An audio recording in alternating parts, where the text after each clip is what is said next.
Hey guys, welcome into yet another episode of Saturdays Rewritten here on YouTube or your favorite podcast listening platform.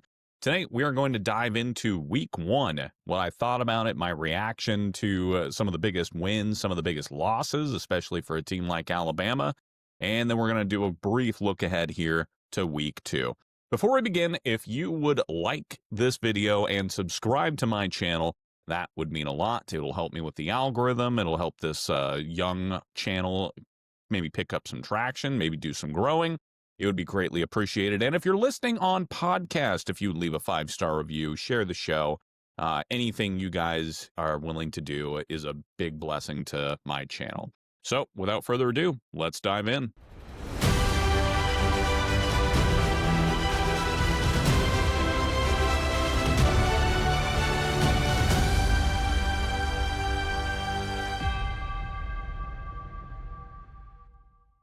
So week one is officially in the books, and man, there was some great football being played in week one. A lot of sloppy football for the most part. There were a lot of games where I thought the offense was definitely behind the defense, and we saw some really defensive grudge matches throughout the week. I mean, look at Texas at Ohio State. You look at Clemson and LSU. There was some really good defense being played, and I think over time the offense is going to catch up. And heck, even Notre Dame and Miami, there was some great defensive stands there as well. Ultimately, Miami would pull away. We'll talk about that here in a bit. But all in all, I thought it was a lot of good, fun football. And frankly, the defense, the defensive grudge matches like Texas and Ohio State, LSU, Clemson, we'll start with those two right off the top. That doesn't really bother me. Frankly, I think defense making a comeback in college football is excellent for the game. I think there was a lot of good tackling. I thought that there was a lot of discipline of players filling the right gaps in the run game. Thought the coverages were pretty solid. The pass rushes were good. I thought it was kind of a pleasure to watch. The high flying scoring of 50-point shootouts, those have their place. But there's also a place for those of us who love the game for these hard-hitting, hard-nosed defensive games. And we got a lot of that on this Saturday. And heck, maybe defense is here to stay. It just seems as though, from compared to years past, defense was really prominent in week one. That was kind of one of my big takeaways. But let's focus in on the earlier game, Texas at Ohio State. The final score, 14-7 in favor of the Buckeyes, who now boast the #1 ranking in college football with the win. I came away feeling good about both teams. For Ohio State, obviously, they came out. They had Lee Corso there putting on the Brutus the Buckeye head, packed stadium, a lot of pageantry. They came out and defended their home field and got the win. Now, initially, I thought Texas was going to be the team that I picked. I just thought that they were going to be able to come out, with a little bit more gusto on offense, and they were going to be able to get the job done. But Ohio State, all credit to their defense. Matt Patricia, a lot of Buckeye fans were questioning the hiring in my comments on one of my earlier videos, saying, why is everybody excited about this Matt Patricia hire? Yet the proof is in the pudding, at least for one game. I understand it's just one game, but Patricia has a lot of experience, and he had his team flying around the field this last Saturday against a good Texas offense. That being said, Arch Manning, we got to talk about it. 17 of 30 at 170 yards, 1 touchdown, 1 pick. His accuracy was not great. And now, I am going to cut him some slack. It was his first game on the road in an environment like the Horseshoe against a top 5 talented team that's going to be challenging for the playoff. It was tough. It was a tough matchup. There were some plays down the road where he got into a little bit of a groove, but all in all, he did look shaky. He looked bad. There was a lot of accuracy issues. There was a lot of missed balls. But also, I thought his receivers looked a little bit slower in comparison to last year. Not as much separation being made by the Texas receivers. So I would say the fault lies a little bit on both sides, but I also got to kind of look back in the direction of Steve Sarkisian. This guy's supposed to be a brilliant offensive mind. He's supposed to be a quarterback guru, and yet there's been numerous games, and this is going back to last season as well, Texas A&M, he beats them 17-7. Arkansas, he kind of beats them in an ugly game last year where I think maybe they put up 20 points or less. Ohio State, they put up 14 against them in the championship game. This game, 7 points. And this is supposed to be the quarterback guru. It's funny, last year I criticized Steve Sarkisian for trying to get a little too cute with the red zone offense, of trying to pitch it to the weak side and try to beat a fast Ohio State defense to the edge, trying to do these, over-the-shoulder fades. I was just saying, run the ball up the middle. Well, now they try that, and Ohio State stuffs them both times. So credit to Ohio State there, first and foremost, for beating them in the trenches. But I got to look a little bit at Steve Sarkisian, too. Let's pull up some of these Texas games from the past where their scoring has been an issue. It has not been smooth sailing for the basically into last year a little bit.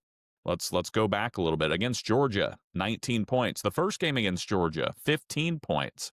Arkansas, they beat them 20-10. Kentucky, they won 31-14, but that was a pretty ugly game. Even against Michigan, 31-12 against kind of a mediocre Michigan team. There were some times where I just thought they were being really safe, and they did pull away in that game, but I digress. Texas A&M, 17-7, I already mentioned that. I don't know. Sarkisian has to look himself in the mirror, too, and we got to see more production out of him on offense for supposedly the quarterback and offensive guru. He's the one calling the plays, so I put some of the blame on him as well. So, and for Ohio State, they didn't have a great day offensively either, but I think that's going to course correct. Really impressed with their defense. Ohio State, they're looking good, and I think ultimately they're deserving of that number one ranking. Moving on, let's go to the LSU-Clemson game. LSU and Clemson, a great defensive grudge match. Brian Kelly, he gets his first win on the road, and for a week one opener. He hasn't done that in years, and he went out and got it done. And I think LSU looked fantastic. I know that they dominated the transfer portal and they brought in a lot of talent, but I also wondered how much continuity that roster would have. And the defense was flying around the field. That looked like an LSU defense of old. I don't want to get ahead of myself and just immediately crown LSU as, oh, they're going to win the SEC. But I'm just saying, this LSU team is going to be in some ball games, and I think the offense is going to find its rhythm and continue to get better. Garrett Nussmeier, he didn't make a mistake. Last year, I criticized some of his decision-making when it came to throwing interceptions in key situations. He managed this game well. This was a position field battle, this was a field position battle, excuse me, and making sure you don't set up your defense in a bad scenario. He really didn't do that. And for Clemson, I'm honestly not that worried. The offense sputtered, didn't look great. Cade Klubnik, 19 of 38, 230 yards and a pick. But I think this was just a really good LSU team, and Clemson's defense looked great. The offense has to obviously pick it up and figure some things out. The pass rush for LSU was intense. I mean, Klubnik was on his butt a lot, and I think I counted at one point 13 or 14 QB pressures. He was knocked down a lot, so the Clemson offensive line has some stuff to figure out. But credit to LSU, man. Brian Kelly, he needed that one much more than Clemson needed it, in my opinion. Clemson, they've got the ACC ahead of them. They could potentially run the table. Miami, it looks like they're in for a showdown with Miami if all things meet the way we think it will in the ACC, but that's college football. It goes crazy. Anyways, I'm not worried about Clemson or Texas. You know who I am a little bit worried about, though? Alabama. I'm a little bit worried about the Crimson Tide. Now, I'm not full on pressing the panic button like some Alabama fans are. Social media absolutely crucified Kalen DeBoer and the Crimson Tide. Some of it was deserved, let's be clear. I think there were numerous plays in that game against Florida State. I was watching it at home with my wife, Kendra. And some of the plays, Alabama was getting pushed around in the trenches. There were plays where you guys have all seen it on social media, I'm sure. Players on the weak side from Alabama are following after the play and they're jogging. Probably wouldn't have happened on a Nick Saban team. And I wonder, Pat McAfee mentioned this on his show. I wonder if there's a little credence to it in that back in the Nick Saban era, back in the, late 2000s, the early 2010s, there wasn't the NIL portal. There were none of this transfer portal stuff. You could stockpile a bunch of 4 and 5 star talent, and Alabama obviously had quite a bit of it. And I think players were fighting for their job maybe a lot more than we are seeing nowadays, because nowadays there's not as much depth on a lot of these teams. The other teams can come along and offer a 4 star guy on the bench some cash. He leaves and gets playing time elsewhere. You're not able to stuff the cupboard as much as you were in the past. The stuff the pantry, whatever you want to call it. Nick Saban had that luxury. So players who were starting, they were playing for their job because they knew there was a young 4 or 5 star guy right behind them ready to come take their spot. And so I think there was some urgency, whereas it didn't look like Bama was playing with a ton of urgency in that game. Alabama goes right down the field and punches it in and scores against a Florida State team that went 2-10 last year. Nobody had any expectations for them this year. And then they just stop. The rest of the game, they just got pushed around, and all credit to Gus Malzahn, all credit to, Norvell for getting his team ready to go and go out and punch the other team in the mouth. Castellanos, what a stud. He played great ball. He backed up his talk. Florida State, they were the team getting pushed around last year, not this team. They, again, go into the transfer portal, and it looked like they got a bunch of hungry dudes on that side of the ball, defensively and offensively. In the trenches, Florida State was aggressive, and they jump all the way up to number 14 in the country after beating Alabama 31-17. Alabama goes from 8-21, and they're in a tailspin, and the fans are absolutely ripping DeBoer to shreds. I personally, I think DeBoer's a good coach. I think he's a good coach. I'm not ready to give up on him just yet. Just seeing what he's done at Washington, just seeing what he's done everywhere he's been, he's won. The guy has 112 plus wins and, a very small amount of losses. I don't have the exact number on hand, but he wins. And he's 6-1 against the likes of Dan Lanning, Kirby Smart, and Steve Sarkisian. That's not a bad record. He is not a bad coach. So I look at the scenario he's in now, and people are calling for his job. I just think he's going to figure it out. Now, did he do himself any favors in the press conferences? No. I wish he would rip into it. I kind of agreed with Mark Ingram. Mark Ingram sitting there is like, Coach, I love Coach DeBoer, but please call these players out. They played like crap. And in one sense, I think the NIL era has kind of made it harder for coaches to have accountability with their players. You say one wrong thing, and suddenly you got a guy packing his bag for the transfer portal. But as far as I see, if that player responds that way, he wasn't with your program to begin with. Good riddance. So I agree. I think DeBoer should have gone after his players a little bit harder in that press conference. I think he's a very nice guy, but sometimes people want to see that nasty, as Greg Popovich said in the huddle. I want to see some nasty in the NBA Finals. DeBoer needs to have that gear. So I do think DeBoer can respond. I do think that he's still got a chance to turn the ship around. They play All-Monroe this week. They go clean All-Monroe's clocks, get some things together. DeBoer's got to be able to coach his players up, give them some teachable moments so that they can latch on to and learn from and move on. They also got to get their players away from social media. Like, have a blackout and just go all in on this football season, because I'll bet the players, they put a ton of pressure on themselves too. In my mind, probably they're going to be watching the scoreboard thinking, oh man, we've got to win by X amount to keep the fans happy. Can't be thinking that way. DeBoer's got to protect his players from that as well.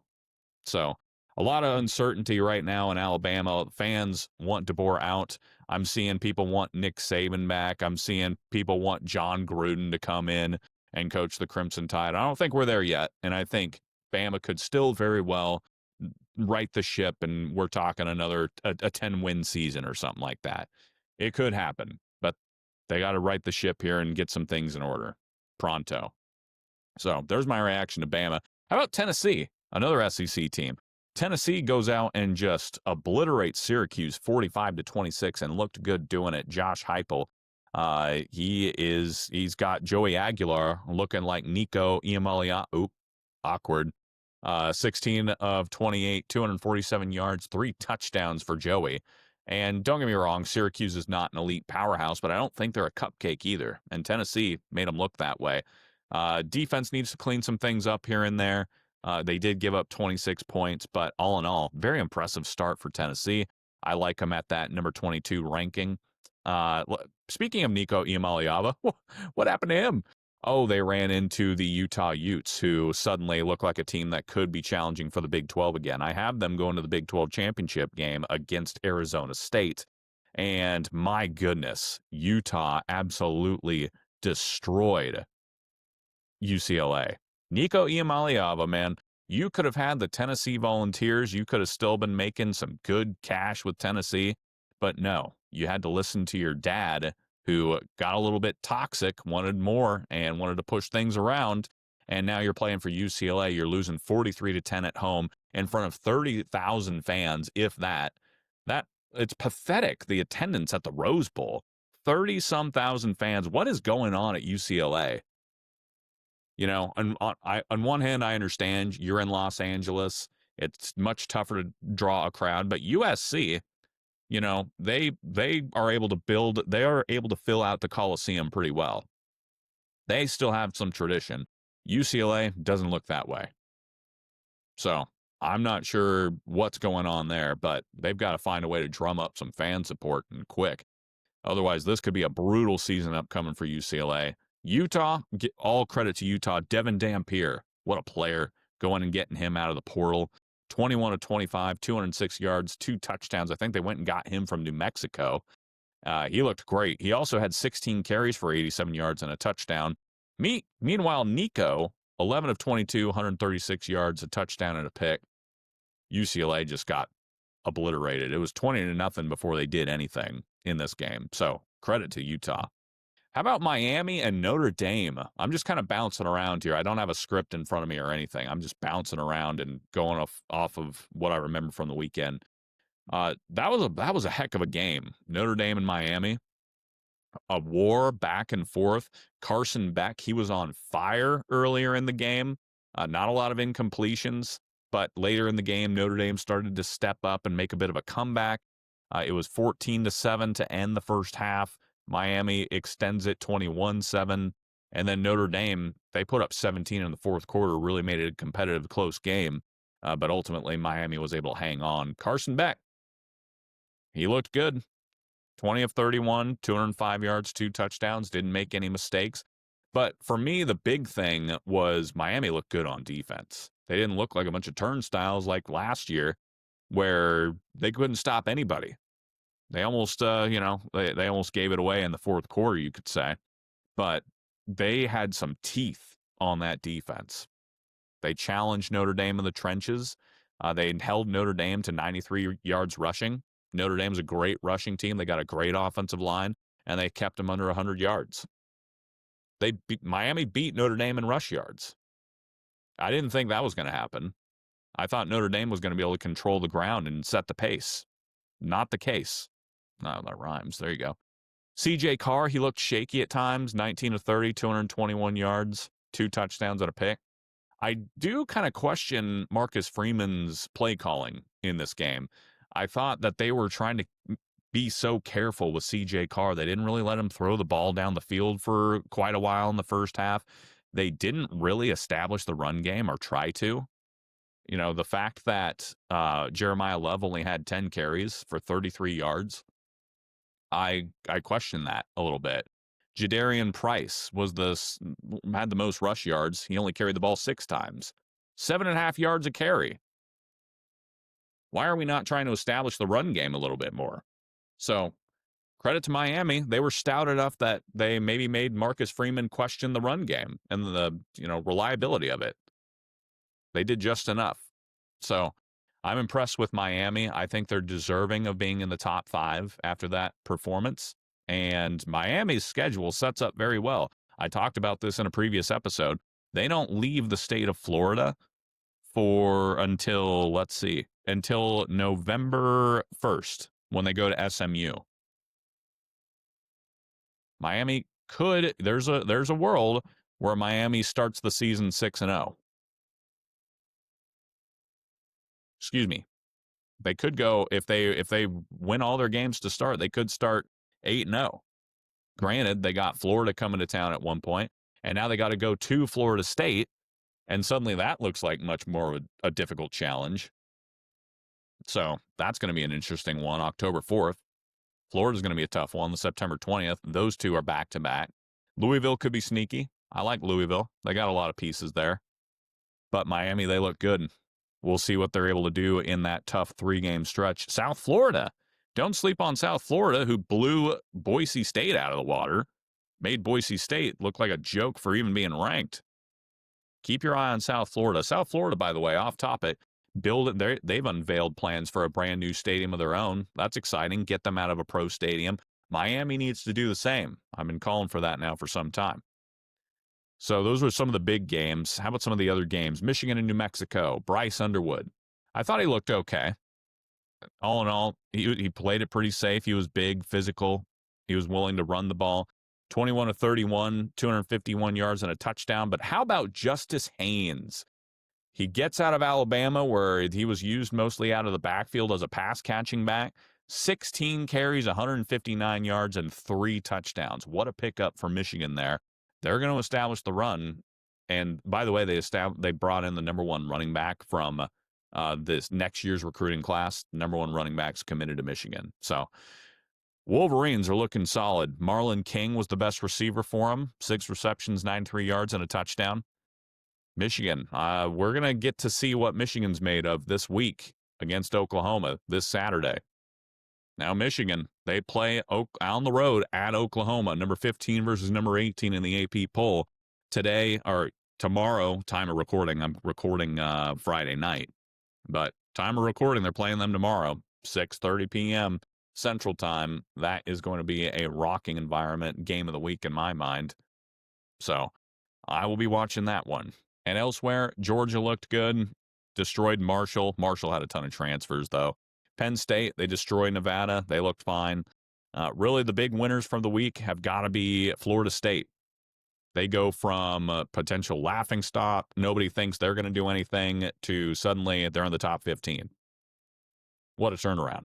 Got to talk about my Cougs as well. Washington State. We beat Idaho 13-10. It was bad. Offensively, Washington State looked bad. And got to talk about my school, Washington State. They took down Idaho 13-10. That was bad. That was really bad. It was a packed Martin Stadium. That was refreshing to see. The Idaho Vandals fans traveled over from Moscow, Idaho, 8 miles away, and helped pack Martin Stadium into a 13-10 win. Washington State's offense was bad. It was bad. The defense really bailed the Cougs out in this one. The Vandals put 10 points on the board in the 4th quarter. Washington State was only able to put 7 on the board in the first half, and then a couple of field goals in the second half. Just not a good day. Jackson Potter, the quarterback, looked okay. I mean, he protected the ball, 23 of 30 for 208 yards and a touchdown, but the offense as a whole was just bad. 211 total yards, 3 yards rushing. That's got to change, folks. That can't happen. I understand Washington State's known for being an air raid, but with Coach Rogers coming in, he wants to establish a run game. Offensive line has to look themselves in the mirror after that one and say, what do we got? We've got to open holes up better. They got decent running backs out of the backfield for the Cougs, so hopefully they're able to establish a bit of a run game. Now, credit to Idaho. This is not everybody. This isn't the Idaho, the doormat that we're used to. Last year, Idaho was tied with Oregon at one point at Autzen Stadium, 17-17. Oregon was able to pull away and win, but Coach Jason Eck, who's now at New Mexico, really did a solid job with these Idaho Vandals. And now, they lost some talent from his time and whatnot. but they've got some talent up there. They got some ballers. They play some hard-nosed football, and they've challenged in the FCS the last couple of years. They've been a playoff team. So all that to say, Idaho isn't some pushover, I don't think. And they showed that on the field. They played their hearts out. Frankly, they probably deserved it a little bit. Washington State's defense, though, shout out to them.